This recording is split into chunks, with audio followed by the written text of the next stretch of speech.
Did you know that the American automotive industry of the 1950s created not only unique models that immortalized their creators, but also ones that horrified buyers? Dad, did you see?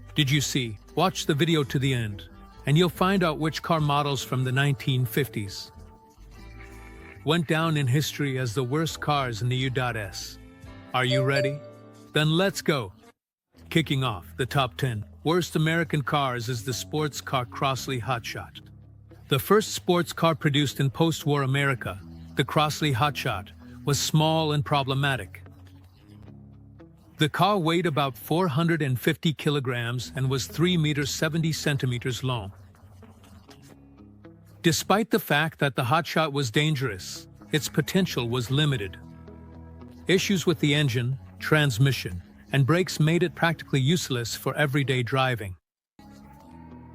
The engine, made of iron instead of steel, was assembled from many parts, which reduced its reliability and durability. The welded seams constantly broke, causing noise and vibrations, which made the car dangerous and uncomfortable for drivers. It was these problems that led to the Crossley Hot Shot failing to gain success in the market and being discontinued shortly after its launch. The Triumph Mayflower is another car that made the list for the same reason as the previous one. The Triumph Mayflower was an ambitious attempt by the Triumph Company to create a compact and luxurious car for the American market. It drew inspiration from the design and proportions of well-known brands like Rolls-Royce, Silver Dawn, and Bentley. But in the end, it resulted in a car that did not meet customer expectations.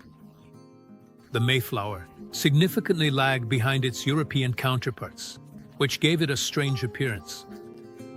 It seemed overloaded and underpowered, which diminished its appeal in the market. The engine was based on standard units, but its power was limited, making the car slow and weak. The top speed was only 101 kilometers per hour, which was below customer expectations. The body of the Mayflower was made of lightweight metals, yet it was heavy. These factors did not contribute to its strength and durability, and also worsened its driving characteristics. The Mayflower did not gain popularity in the market, mainly due to issues with power, weight, and reliability. The cost of the car exceeded the average values for its class, which also played a role in its failed marketing. In the end, despite the ambitious concept, the Mayflower turned out to be a failed project, and its production was halted in. In 1953, Studebaker Monterey's Glenn Heer and Vernon Antoine, who worked as design engineers at a North American aviation company, were inspired by the 1951 Buick LeSabre concept and decided to bring the idea to life in their own car, built in a garage in Whittier, California. Using the 1951 Studebaker Commander chassis with a 120 horsepower V8 engine, they created a 3-seat open body with 14 fiberglass panels. The wheelbase was shortened to 112 inches, and the front bullet was enlarged to rocket size. The headlights were hidden under the protruding front fenders, and the rear was adorned with 3 vertical taillights. From Lincoln. The steering wheel was also borrowed from Lincoln, adding numerous gauges from Stuart Warner and a speedometer from Plymouth, while the bumpers were made from Hudson parts. The car's body was painted in a golden metallic color. A total of 4,200 hours of work went into creating this masterpiece. Their roadster, named Monterey, was widely featured in specialized automotive publications such as Road & Custom, Motors Trend, Motors World, Mechanics Illustrated, and Popular Science. In 1954, it even won at the exhibition in Los Angeles. Later, it gained fame thanks to enthusiast Bob Yockel, who suggested to his colleagues to produce a limited series of cars with Cadillac V88 engines. However, This idea did not come to fruition, and in 1959, the Monterey was sold to exotic car collector Leonard Leeser. The car disappeared from public consciousness for 60 years, and only in 2016 was it reintroduced at the Amelia Island Concours d'Elegance. Nash Metropolitan. The Nash Metropolitan was one of the first experiments by an American manufacturer to create a miniature car intended as a second vehicle for city use. The concept was to create a compact yet luxurious car with features that surpassed the typical subcompact models of that time. Its designer, Dodge Mason, envisioned the Nash Metropolitan as a big car in a small format, aimed at affluent women living in cities. The advertising emphasized its exquisite design and refined finishes, positioning it as a convenient tool for shopping and city trips. However, despite the ambitious goals and significant investment in development, our Metropolitan did not achieve the expected commercial success.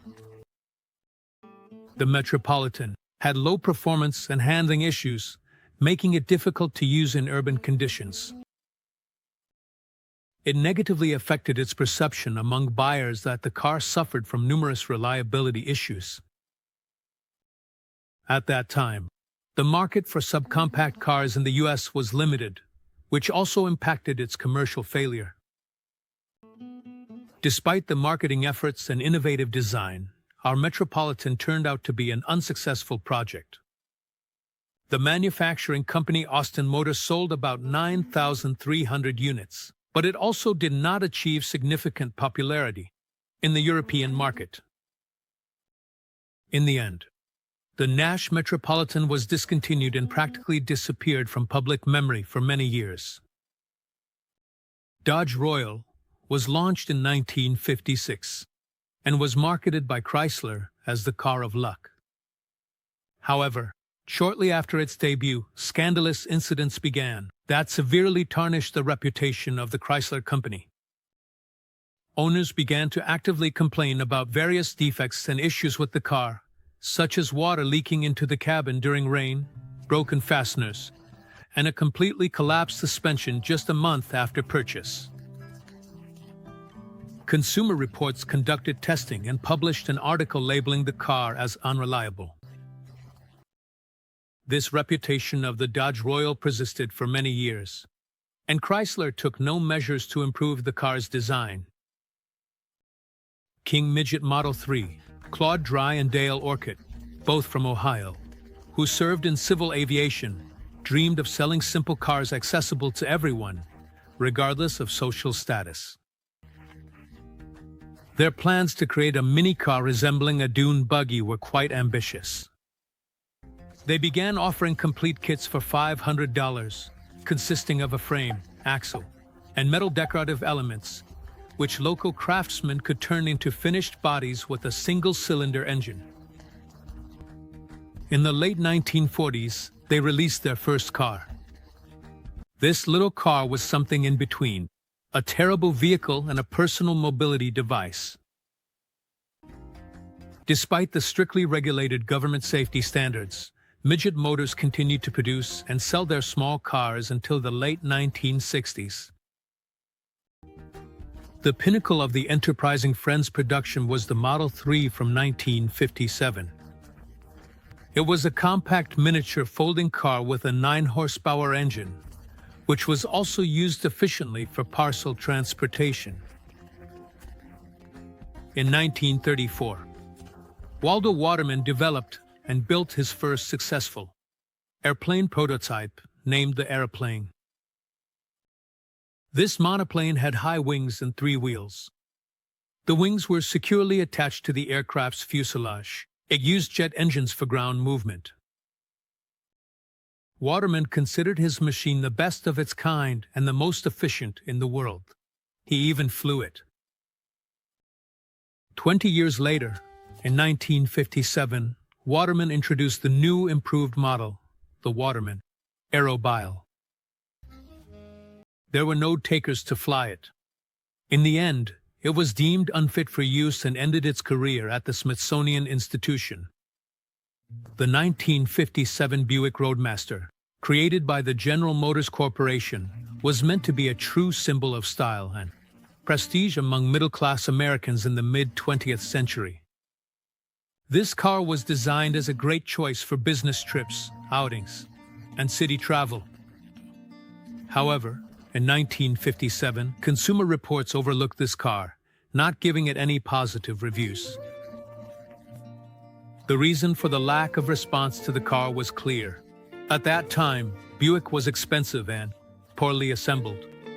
Despite its stylish appearance, the car had low durability, an uncomfortable suspension, and a not-so-reliable construction. These negative aspects played an important role in the evaluation of this car. Despite the lack of a positive review, the Buick Roadmaster became a popular and sought-after car among buyers. This was due to its high features, such as a high level of comfort, stability, and good material quality ratings. A few decades after its market launch, the Buick Roadmaster underwent several changes to meet the demands of a new era. In the end, it became a great option for people looking for quality and comfortable cars.